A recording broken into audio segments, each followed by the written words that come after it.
दिया गया है कि जल्द से जल्द बीपीएससी टीआरडी 4.0 का एग्ज़ाम को कंडक्ट करवाने के लिए। तो उसमें आप लोगों को कौन कौन सा टॉपिक पढ़ना है, क्या पढ़ना है, इन सभी से रिलेटेड आपको इस चैनल के में एक अलग प्लेलिस्ट मिल जाएगा बीपीएससी टीआरडी 4.0 करके। तो वहाँ पे जाके आप सारे क्लासेस को देख सकते हैं। देखिए, बीपीएससी का जो प्रीवियस ईयर का एग्ज़ाम का पैटर्न है उसमें बार बार बोला गया है, या फिर जो शिक्षा के मुख्य सचिव है उनके द्वारा भी बोला गया है कि एनसीईआरटी बेस्ड पढ़ने के लिए आपका जो एग्ज़ाम होगा वो एनसीईआरटी बेस्ड होगा। एनसीईआरटी के ऊपर उनका बहुत ज़्यादा फोकस है। तो उसी के अकॉर्डिंग आप लोगों को मैं एनसीईआरटी क्लास 11 के दोनों बुक को कंप्लीट करवा चुकी हूँ और क्लास 12 के भी दोनों बुक को कंप्लीट ऑलरेडी करवा चुकी हूँ। लेकिन आज से फिर से मैं आप लोगों को एनसीईआरटी का सीरीज स्टार्ट करने वाली हूँ, जिसके अंतर्गत आप लोगों को क्लास 11 पहले हम लोग कंप्लीट करेंगे, फिर क्लास 12 को कंप्लीट करेंगे और इसके अंतर्गत जितने भी इम्पॉर्टेंट फैक्ट्स होंगे उन सभी को हम लोग कवर करते हुए चलेंगे। साथ ही साथ वैसे स्टूडेंट जो पेड ग्रुप से ज्वाइन होना चाहते हैं तो इस नंबर पे आप कांटेक्ट करके पेड ग्रुप से ज्वाइन हो सकते हैं। ठीक है, यहाँ पे आपको आपके सिलेबस के अकॉर्डिंग कंप्लीट मटेरियल प्रोवाइड किए जाएंगे विथ एक्स्ट्रा सोशोलॉजी के मटेरियल। ठीक है, एक्स्ट्रा स्टडी मटेरियल के साथ आपको प्रोवाइड किया जाएगा। फीस आपकी बहुत ही मिनिमम रखी गई है बीपीएससी टीआरडी 4.0 के लिए। सिर्फ आपको 1000 का पेमेंट करना होगा, जहाँ पे आप लोगों को पेपर जो आपका 2 है, जो कि जीके जीएस का पोर्शन है वो, और साथ ही साथ जो पेपर 3 है जो आपका सोशोलॉजी जो मेन आपका पार्ट है जिससे आपका 80 मार्क्स का क्वेश्चन पूछा जाएगा, इससे रिलेटेड सारे आपको टॉपिक्स, सारे स्टडी मटेरियल्स को प्रोवाइड किए जाएंगे। तो चलिए आज के क्लास को हम लोग स्टार्ट करते हैं। और आज का जो हमारा टॉपिक है, सबसे पहला टॉपिक है समाजशास्त्र का परिचय। हम लोग समाजशास्त्र के परिचय को देखेंगे। तो देखिए, आपके पास एनसीईआरटी का बुक होगा तो उसमें आप देखे होंगे कि जो क्लास 11 है, क्लास 11 में आपका 2 पार्ट है। पार्ट 1 में आपको 5 चैप्टर दिया गया पढ़ने के लिए। वो कौन कौन सा है हम लोग डिस्कस कर लेते हैं। पहला है समाजशास्त्र एवं समाज, दूसरा है समाजशास्त्र में प्रयुक्त शब्दावली, संकल्पनाएं एवं उनका उपयोग, तीसरा है सामाजिक संस्थाओं को समझना, 4th चैप्टर है संस्कृति तथा सामाजिकरण, 5th चैप्टर है समाजशास्त्र अनुसंधान पद्धतियाँ। इसके अंतर्गत आपका बहुत सारे टॉपिक इसके अंदर आपको देखने को मिल जाएंगे। साथ ही साथ क्लास 11 का जो पार्ट 2 है इसमें आपको टॉपिक दिए गए हैं समाज में सामाजिक संरचना, स्तरीकरण और सामाजिक प्रक्रियाएं। 2nd चैप्टर है ग्रामीण तथा नगरीय समाज में सामाजिक परिवर्तन तथा सामाजिक व्यवस्था। 3rd है पर्यावरण और समाज। 4th है पाश्चात्य समाजशास्त्री एक परिचय। इसके अंतर्गत जो पाश्चात्य समाजशास्त्री हैं उनके थ्योरीज को पढ़ना होगा। 5th है भारतीय समाजशास्त्री। ये हो गया आपका क्लास 11 का। क्लास 12 में भी आपको क्लास 11 में 5 करके आपका 10 चैप्टर दिया गया है और क्लास 12 के पार्ट 1 के बुक में आपको 7 चैप्टर है और क्लास 12 के पार्ट 2 में आपको 8 चैप्टर दिया गया है। तो पार्ट 1 में क्या क्या पढ़ना है कि भारतीय समाज एक परिचय, भारतीय समाज की जनसांख्यिकीय संरचना। 3rd है सामाजिक संस्थाएं, निरंतरता एवं परिवर्तन। 4th है बाजार एक सामाजिक संस्था के रूप में। 5th है सामाजिक विषमता एवं बहिष्कार के स्वरूप।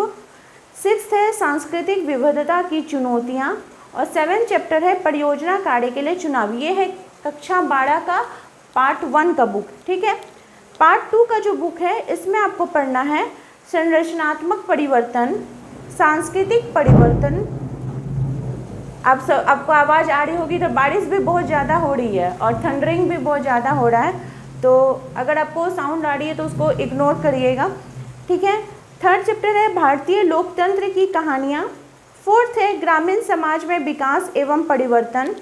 5th है औद्योगिक समाज में परिवर्तन और विकास।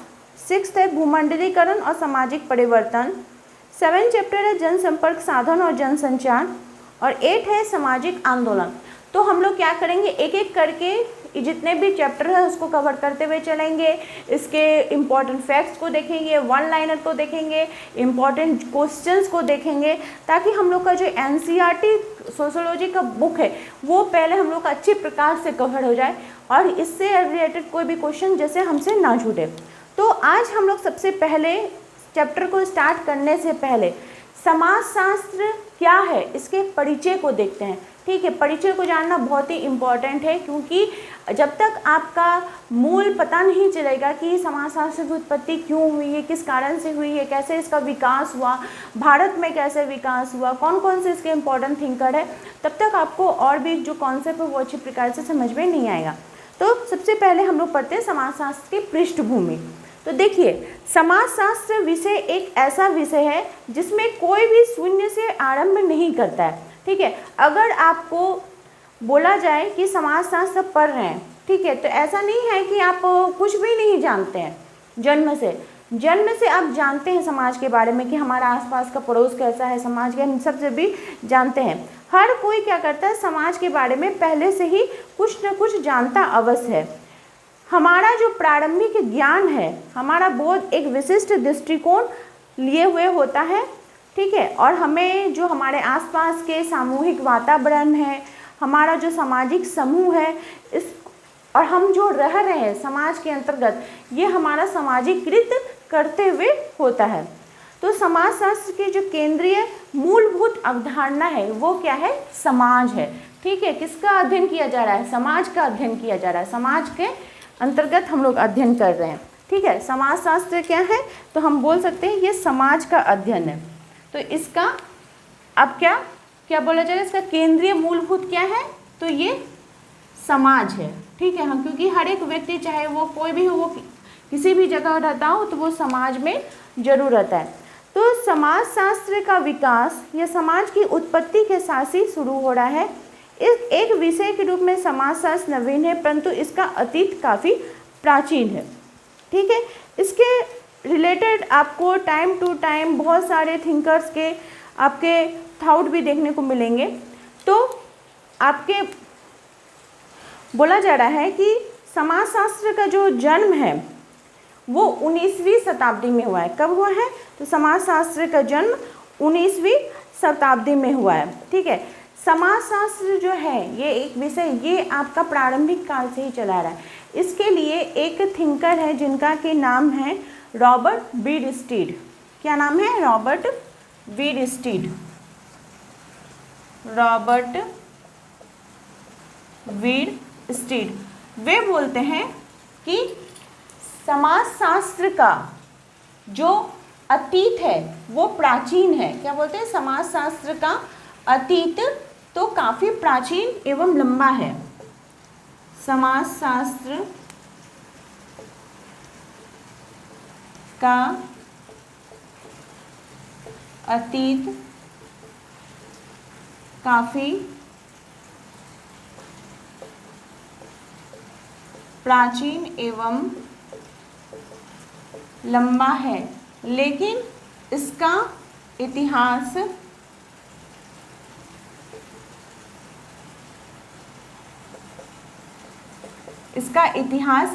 संक्षिप्त है। ये कथन किसका है, तो आपका रॉबर्ट बीड स्टीड महोदय का है। ठीक है, कि समाजशास्त्र का अतीत तो काफ़ी प्राचीन एवं लंबा है, लेकिन इसका इतिहास बहुत संक्षिप्त है, क्योंकि जब से मनुष्य इस पृथ्वी पर आया है तब से वो किसी न किसी समाज से बिलोंग करता है। ठीक है, किसी न किसी समाज से रहता है। तो अतीत क्या बोला जा रहा है, जिसका कि हम लोगों को लिखित प्रमाण हमारे पास मौजूद नहीं है। जब हमारे पास लिखित प्रमाण मौजूद हो जाता है, जैसे मान लीजिए हड़प्पा का सभ्यता ले लीजिए, ठीक है, तो जो ये सभ्यता जिसका कि हमारे पास लिखित प्रमाण हो, तो कम से कम आप 100 से 150 साल को पकड़ सकते हैं कि जिसका लिखित प्रमाण हमको मिलता है। हम लोग उत्खनन के द्वारा जो चीज़ें प्राप्त हुई हैं, या पुस्तकों के माध्यम से, या जो भी धार्मिक पुस्तकों के माध्यम से हम लोग को सोसाइटी के बारे में पता चल रहा है, तो वो इतिहास कहलाएगा। तो इसका इतिहास जो है वो संक्षिप्त है, ऐसा बोला गया है। तो समाजशास्त्र का जन्म है वो कब हुआ था, तो 19वीं शताब्दी में हुआ था। समाजशास्त्र का जन्म कब हुआ था, 19वीं शताब्दी में।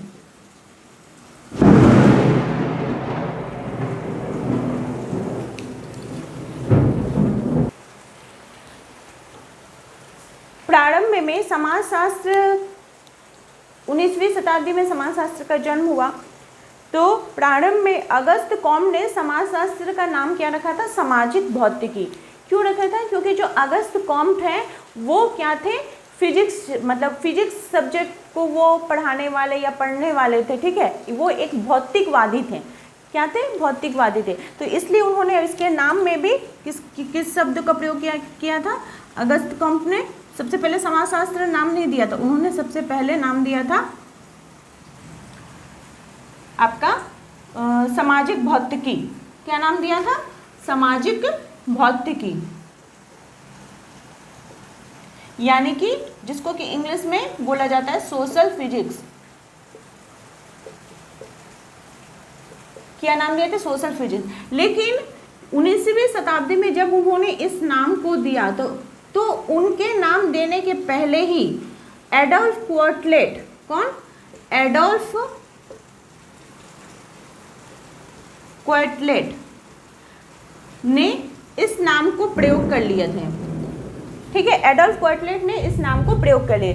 आप लोग का आज का होमवर्क रहा, मुझे बताइए कि एडोल्फ क्वार्टलेट ने सामाजिक भौतिकी इस शब्द का प्रयोग कब किया था? ये आप लोग का होमवर्क है, मुझे कमेंट करके बताइए कि एडोल्फ क्वार्टलेट ने सामाजिक भौतिकी शब्द का प्रयोग कब किया था।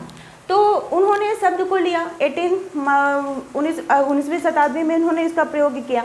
तो वे देखते हैं कि नहीं, मेरा नाम लेने रखने से पहले ही एडोल्फ क्वार्टलेट रख लिए हैं, ठीक है। भौतिकी वो इसलिए यूज़ किए क्योंकि वो भौतिकवादी विचारक थे, ठीक है, फिजिक्स के स्टूडेंट थे, फिजिक्स के टीचर थे, तो उन्होंने उसको नाम पहले सामाजिक भौतिकी रखा।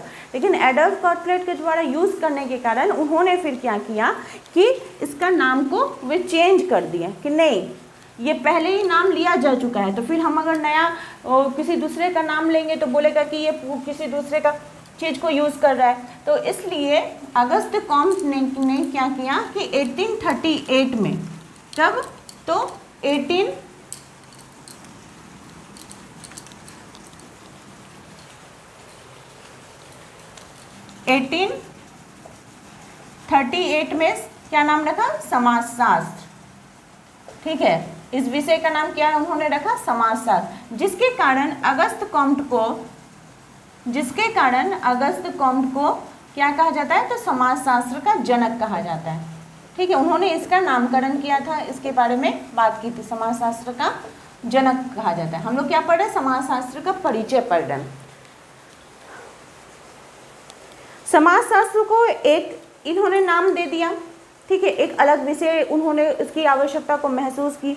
क्योंकि फ्रांस में जब वहाँ के राजा के द्वारा बहुत अराजकता इतनी फैल गई थी कि वह सोचने पे मजबूर हो गए थे कि समाज के लोग कैसे रह रहे हैं, कैसे उनका जीवन यापन होगा, ठीक है, इन सभी चीज़ों को समझने के लिए, मेन क्या है, सोसाइटी को समझने के लिए ऐसे विषय की आवश्यकता है ताकि हम उसको और बेहतर समझ सकें। जैसे मान लीजिए आप हिस्ट्री पढ़ते हैं, तो हिस्ट्री में क्या होता है कि सोसाइटी के अंदर जितने भी राजा महाराजा हैं आए हैं टाइम टू टाइम, उनकी कैसी राजनीतिक व्यवस्था है, उनकी आर्थिक व्यवस्था कैसी है, इन सभी चीज़ों को आप अच्छे प्रकार से गहनता से अध्ययन करते हैं। ज्योग्राफी के अंतर्गत जो भारत का भूगोल है, विश्व का भूगोल है, कैसा नदी है, पठार है, अपवाह तंत्र क्या है, इन सभी चीज़ों का हम लोग अच्छे ढंग से अध्ययन करते हैं। तो इसीलिए अगस्त कॉम्ट को भी महसूस हुआ कि हम लोग को भी एक ऐसा विषय की आवश्यकता चाहिए जो कि क्या करेगा कि समाज को बेहतर ढंग से समझे थे, इसलिए उन्होंने 1838 में समाजशास्त्र का नाम को सुझाया। हो गया। अब क्या है कि समाजशास्त्र का तो नाम उन्होंने दे दिया, लेकिन एक विषय की रूप में शुरुआत करने के लिए कि समाजशास्त्र को एक विषय के रूप में शुरुआत करने का श्रेय किसको जाता है? तो आपका किनको जाता है? दुर्खिम को एक विषय के रूप में शुरुआत करने के लिए दुर्खिम, मैक्स वेबर, उसके बाद आपका स्पेंसर, इन सभी को जाता है कि समाजशास्त्र को एक विषय के रूप में विकसित करने के लिए। इसमें से इनका बहुत ही ज़्यादा महत्वपूर्ण स्थान है। और ये जो इमाइल दुर्खिम है ना, इनको अगस्त कॉम्ट का उत्तराधिकारी भी मानते हैं, क्योंकि अगस्त कॉम्ट ने जो समाजशास्त्र शब्द या विषय को दिया था, इसको ज़्यादा विकास करने का श्रेय दुर्खिम को जाता है, ठीक है, इसको वास्तविक अधिकारी भी माना जाता है। तो एक नए विज्ञान के रूप में समाजशास्त्र का जन्म हो जाता है कब? तो 19वीं शताब्दी के चौथे दशक में।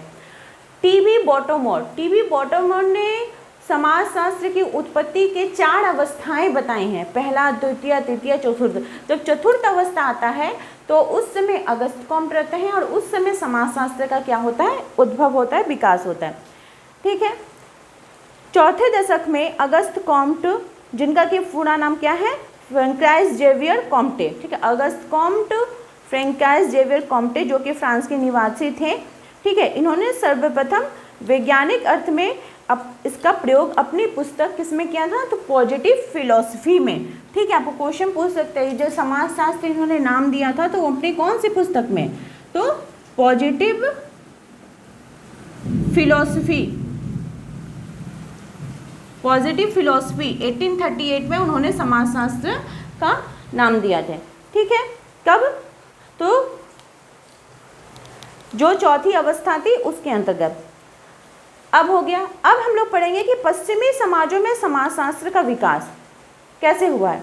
तो समाजशास्त्र के विकास की प्रारंभिक अवस्था यूरोप से शुरू हुई थी। कहाँ से शुरू हुई थी प्रारंभिक अवस्था, यूरोप से, क्योंकि अगस्त कॉम्ट कहाँ के थे, तो यूरोप के निवासी थी, तो वहाँ से इसका सबसे पहले शुरुआत हुई। तो समाज का क्रमबद्ध एवं सुनिश्चित अध्ययन सर्वप्रथम यूनानी विचारकों ने किया, किंतु कुछ भारतीय चिंतकों के अनुसार भी समाजशास्त्र से संबंधित महत्वपूर्ण विचार दिए गए, जिसके अंतर्गत उन्होंने हेल्प लिया उपनिषद का, उसके बाद वेद का, पुराण का। इस समय जो वहाँ पे प्रचलित वर्ण के वर्णाक्रम थी, वर्ण की जो व्यवस्था थी, इन सभी चीज़ों को उन्होंने एक प्रमाण के रूप में यूज़ किया। ठीक है, तो सबसे पहली जो अवस्था थी समाजशास्त्र की, उसमें जो थिंकर आते हैं वो है प्लेटो। कौन आते हैं आपके थिंकर, प्लेटो।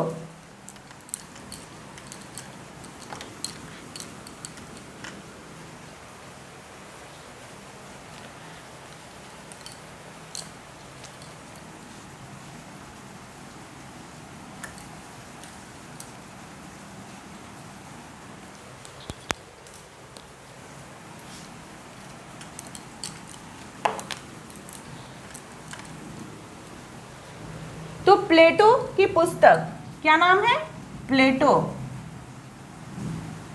इनकी पुस्तक का नाम क्या था, रिपब्लिक या द रिपब्लिक। ठीक है,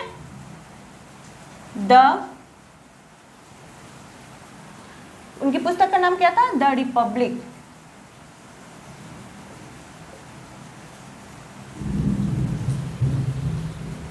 तथा अरस्तु की पुस्तक का नाम था इथिक्स एंड पॉलिटिक्स। अरस्तु की पुस्तक का नाम था इथिक्स एंड पॉलिटिक्स।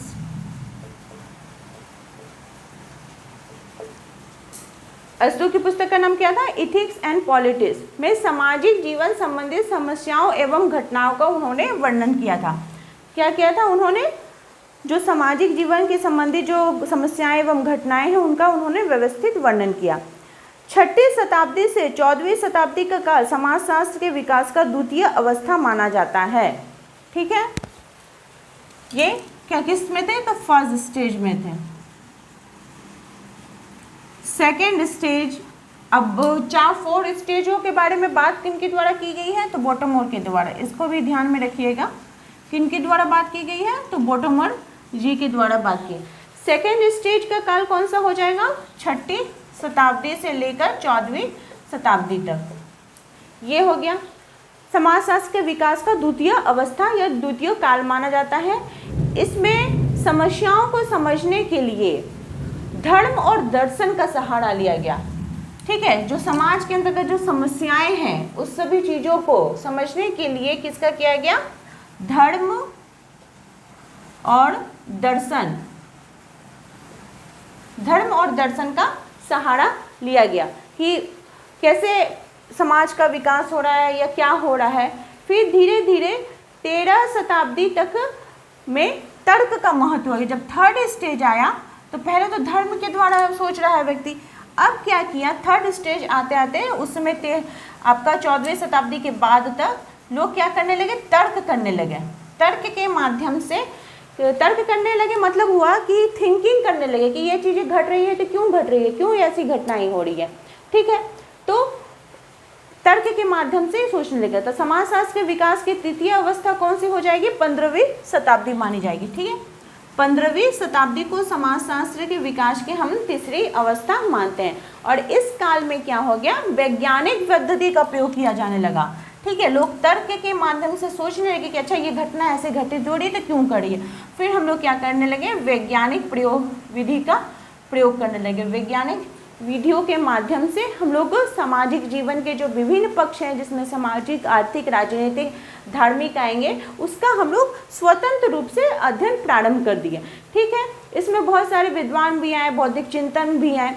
अब आता है समाजशास्त्र के उद्भव का 4th स्टेज, जिसमें कि कौन आते हैं, तो समाजशास्त्र के जनक आते हैं। ठीक है, और कौन, समाजशास्त्र के जनक अगस्त कॉम्ट आते हैं। और ये जो 4th स्टेज है ना, यही समाजशास्त्र की उत्पत्ति का, क्या बोल सकते हैं कि आपका समाजशास्त्र की उत्पत्ति का, विकास का जो महत्वपूर्ण बोला सकते या फिर वास्तविक बोला जा सकता है, ये अवस्था है। समाजशास्त्र की उत्पत्ति की वास्तविक अवस्था है। ठीक है, कौन सा, तो 4th स्टेज है। ये चीज़ को ध्यान में रखिएगा। ठीक है, अगस्त कॉम्ट थे, इनके गुरु कौन थे, तो इनके गुरु का नाम था सेंट साइमन। ठीक है, अगस्त कॉम्ट के गुरु का नाम क्या था, सेंट साइमन। इनके विचारधाराओं से अगस्त कॉम्ट बहुत ज़्यादा प्रभावित थे, सेंट साइमन के विचारधारा से। ठीक है, वो भौतिक विज्ञानों के समान समाज को एक ऐसा विज्ञान बनाना चाहते थे जिसमें सामाजिक घटनाओं का व्यवस्थित एवं क्रमबद्ध अध्ययन एवं विश्लेषण किया जा सके। ठीक है, किनके द्वारा, तो आपका जो उनके गुरु थे सेंट साइमन, उनके द्वारा। ठीक है, उनके विचारों से वे बहुत ज़्यादा प्रभावित थे, तो उनके नक्शे कदम पर ही वो आगे चले, आगे चल के उन्होंने उसका काम किया। ठीक है, तो इसमें बोला जा रहा है कि तो जो उनके गुरु थे सेंट साइमन, उनके विचारों को मूर्त रूप देने के लिए अगस्त कॉम्ट ने बहुत सारे महत्वपूर्ण कार्य किए। ठीक है, इसी के फलस्वरूप पहले वो सामाजिक भौतिकी नाम देते हैं, समाज के अध्ययन से संबंधित जो अपना विषय वो बनाते हैं उसको पहले सामाजिक भौतिकी करते हैं, लेकिन फिर बाद में वो देखते हैं नहीं, अडल क्वार्टलर तो पहले यूज़ कर चुके हैं उसको, तो फिर उसका नाम को चेंज करके 1838 में समाजशास्त्र रखा जाता है। ठीक है, तो आपका जो पृष्ठभूमि है कि कैसे समाजशास्त्र की उत्पत्ति हुई, किन किन कारणों से, ये आपको एक समझ में आ गया। अब हम विभिन्न परिभाषाओं को देखते हैं। ठीक है, तो सबसे पहला है कि मैक्स वेबर के अनुसार समाजशास्त्र प्रधानतः सामाजिक संबंधों एवं कृतियों का अध्ययन है।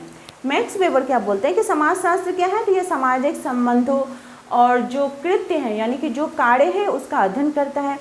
किंग्सले डेविस के अनुसार समाजशास्त्र मानव समाज का अध्ययन करता है। किंग्सले डेविस क्या बोलते हैं कि समाजशास्त्र क्या कर रहा है, तो मानव समाज का अध्ययन कर रहा है। समाजशास्त्र के विकास में विभिन्न देशों के विद्वानों ने भी सहयोग किया है। दुर्खेम बोलिए, अगस्त कॉम्ट बोलिए, ये लोग तो फ्रांस के थे, लेकिन अदर राज्यों के भी, अदर देश के भी जो थिंकर्स थे, विद्वान थे, वो किए थे। जिसमें कि सबसे पहले 1849 में जॉन स्टुअर्ट मिल ने इंग्लैंड को समाजशास्त्र शब्द से परिचित करवाया था। जॉन स्टुअर्ट मिल कहाँ के थे, तो इंग्लैंड के थे। उन्होंने वहाँ पे समाजशास्त्र का अध्ययन आरंभ किया था। कब किया था, तो 1907 में किए थे। ठीक है, एक अलग विषय के रूप में सर्वप्रथम अमेरिका के शिकागो विश्वविद्यालय में 1876 में इस विषय का अध्ययन प्रारंभ किया गया। इंग्लैंड में सबसे पहले समाजशास्त्र शब्द के बारे में परिचय किसने करवाया था, तो आपके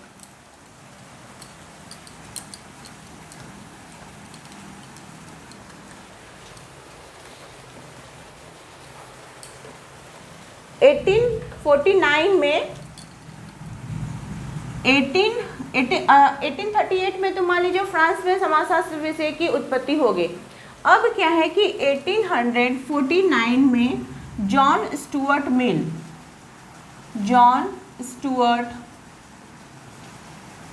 मिल ने समाजशास्त्र शब्द से इंग्लैंड को परिचय करवाया तथा इसका अध्ययन उन्होंने 1907 से शुरू किया। 1907 से अध्ययन शुरू किया। ठीक है। फिर एक अलग विषय के रूप में सर्वप्रथम अमेरिका के शिकागो विश्वविद्यालय में, पहले उसको इकोनॉमिक्स के साथ ज्वाइंट पढ़ाया जाता था, लेकिन एक अलग विषय के रूप में कि नहीं समाजशास्त्र एक अलग विषय होगा, तो कहाँ पे, शिकागो विश्वविद्यालय, शिकागो यूनिवर्सिटी, शिकागो विश्वविद्यालय, जो कि कहाँ पे है, तो अमेरिका में है। कहाँ पे है, तो अमेरिका में। ठीक है। तो यहाँ पे समाजशास्त्र का अध्ययन अध्यापन प्रारंभ हुआ और इसमें कौन कौन से प्रमुख विचारक हुए, तो आपके गिडिंग्स हो गए, समनर हो गए, पार्सन्स हो गए, मर्टन हो गए, कूले हो गए, आर्बन निमकॉफ हो गए। इन्होंने 1876 में अध्ययन इसका स्टार्ट हो गया। अब क्या हुआ कि 1879 में, अब इसका तो अध्ययन प्रारंभ हुआ, 1879 में एक पृथक विभाग के रूप में शुरू किया गया। 1879 में समाजशास्त्र को पृथक विभाग के रूप में पहचान मिली। क्या हुई, 1879 में समाजशास्त्र को एक अलग विभाग के रूप में, अलग विभाग बना। पृथक, मैं पृथक विभाग लिख देती हूँ, पृथक विभाग बना समाजशास्त्र। ठीक। समाजशास्त्र का विकास सर्वप्रथम फ्रांस में प्रारंभ हुआ था, लेकिन इसका जो अध्ययन है वो 1879 में हुआ। और यहाँ के प्रमुख विचारक कौन कौन से थे, तो अगस्त कॉम्ट थे, दुर्खिम थे, लिपले थे, ये सभी इसके अंतर्गत आएंगे। ठीक है। अगस्त कॉम्ट, दुर्खिम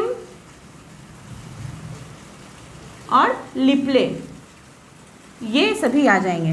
अब आपको प्रीवियस ईयर के क्वेश्चन में भी आपसे पूछा जा चुका है बीपीएससी टीआरई के एग्जाम में कि समाजशास्त्र के अभ्युदय की 3 क्रांतियां महत्वपूर्ण कौन कौन सी, 4 दे देगा, उसमें से बोलेगा कौन सा नहीं है। तो समाजशास्त्र के अभ्युदय के लिए कि समाजशास्त्र को एक अलग विषय के रूप में शुरुआत मिलनी चाहिए, इसकी स्थापना होनी चाहिए, तो कौन कौन से महत्वपूर्ण कारण थे जिसके कारण समाजशास्त्र के उत्पत्ति के बारे में सोचा गया, तो कौन कौन से थे अभ्युदय के, क्रांति के अभ्युदय मतलब उसकी उत्पत्ति के। तो पहला था वैज्ञानिक या ज्ञानोदय काल, वैज्ञानिक या ज्ञानोदय।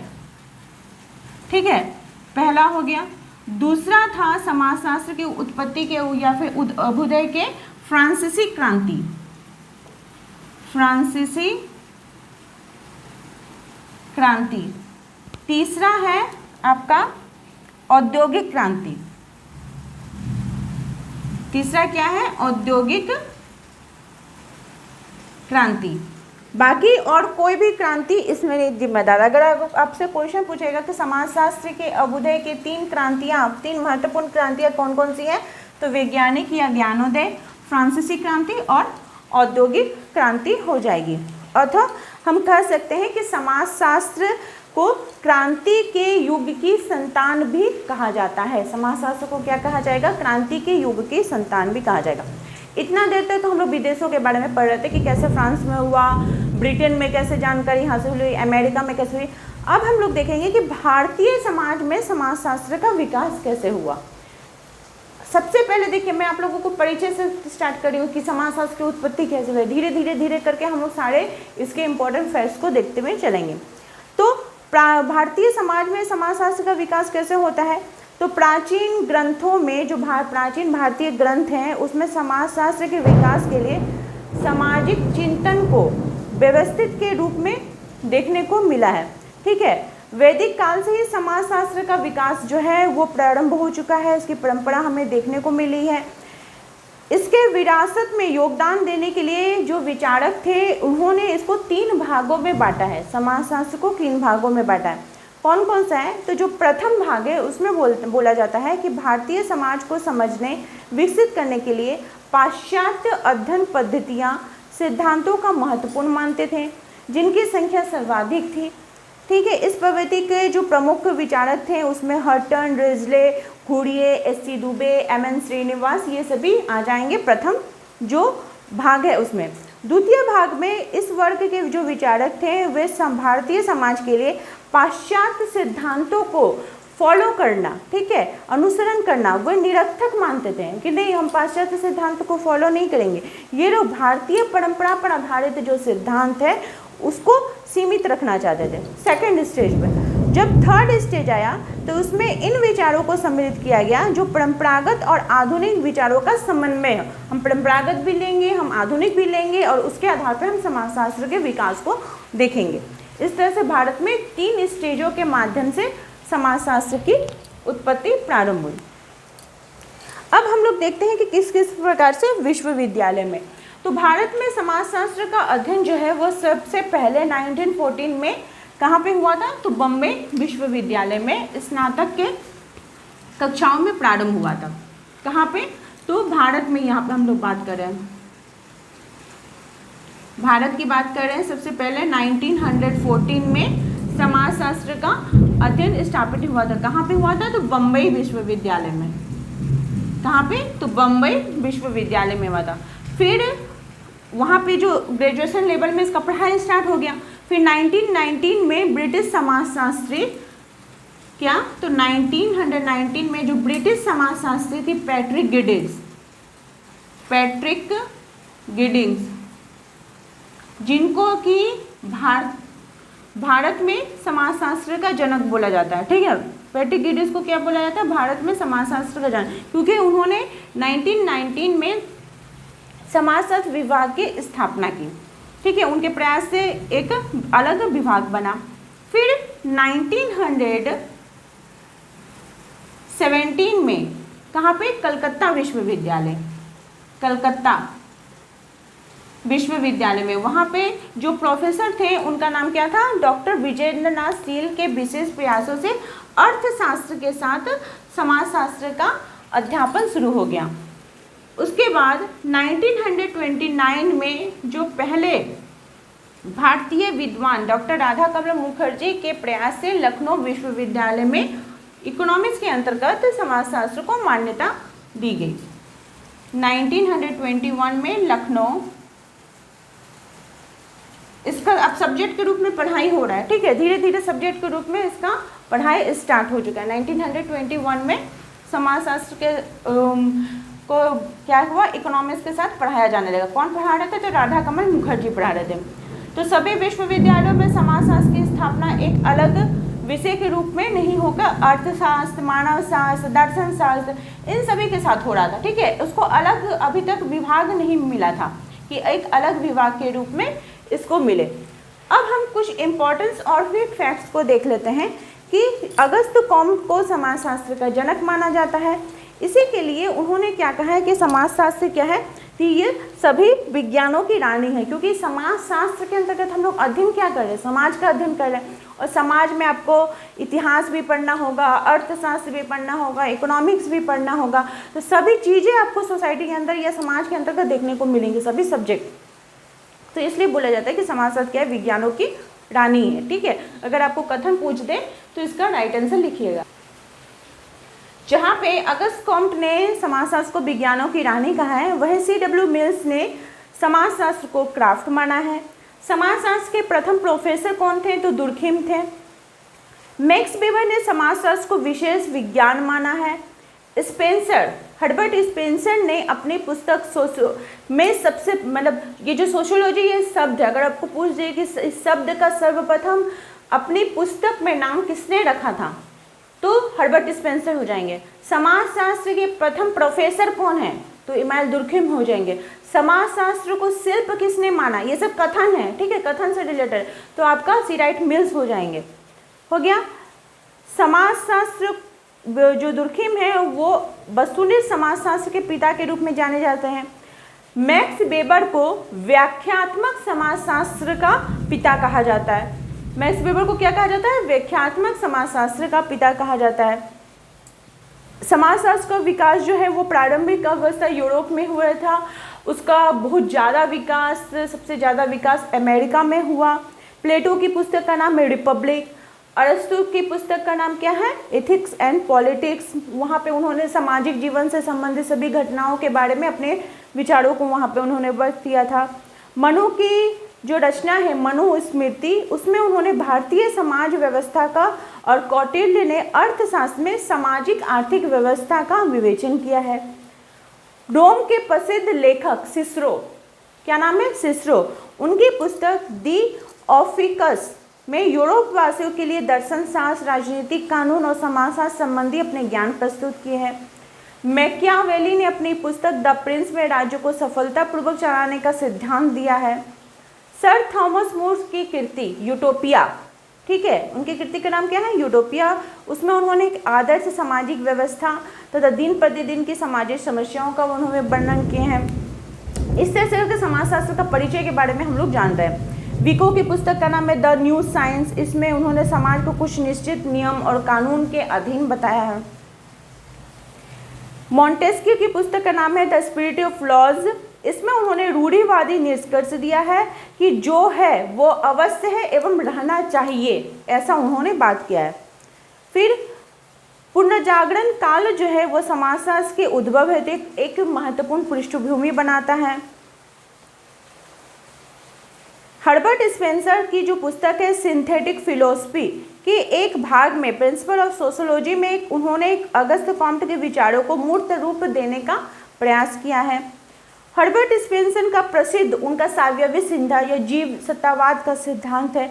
इसमें उन्होंने समाज की तुलना वो किससे की है? तो मनुष्य के शरीर के साथ की है। और भी हम लोग आगे इस थ्योरी को और डिस्कस में और डिटेल्स में जानेंगे। और वह जो इमानुएल दुर्खेम में उन्होंने समाजशास्त्र को सामूहिक प्रतिनिधानों का विज्ञान बनाया। सामूहिक प्रतिनिधान कौन कौन से हो जाएंगे?